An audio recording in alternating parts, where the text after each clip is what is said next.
So I want to ask a little bit about some of the new investing things going on in the markets. And Greg Wondra from Bakersfield wonders about target date funds. And I wanted to also ask about all the new index funds with a brain. Are those things really adding value? No, probably not. The S&P 500 index fund is the one to use. That's the one I used in that bet I made for 10 years. It's the one I've told the trustee for my wife to put 90% of the funds I leave her into. The S&P 500 is, I don't know whether it's 80% of the market value of everything you can buy in this country, and it's over. I think it's over 20 trillion. And you're buying America. And let me give you a figure that'll blow your mind. I think I bought my first stock when I was 11 years old. It was the first quarter of 1942, shortly after Pearl Harbor. I spent $114.75.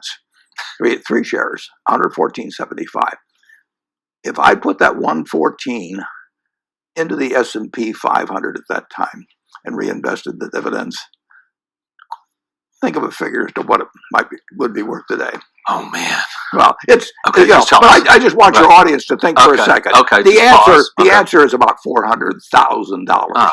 So if I, as a little kid, had taken that 114 bucks I'd saved on shoveling snow or whatever I'd done, $400,000 today, one person's lifetime. That's America. I mean, that isn't me. It is the huge tailwind the American economy gives to any equity investor. Now, the market's gone down many times during that time. People have panicked during that time. Headlines have been terrible. It looked like we were losing the war when we first bought it. But America is a powerful economic machine that since 1776 has worked, and it's going to keep working. Now, you don't want to buy to hold for a year. You don't want to buy with the idea that you could sell it in 2 years or 3 years, necessarily make money. You could lose money that way.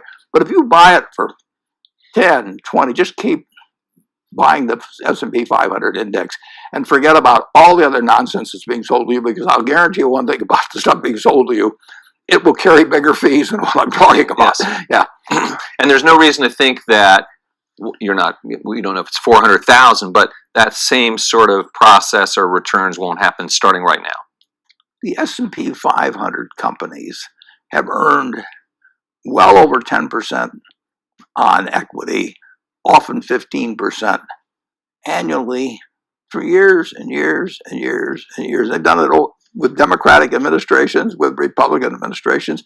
Now, you get money compounding at that kind of rate underlying your investment, and you get a diversified group of that. I mean, you're going to do well.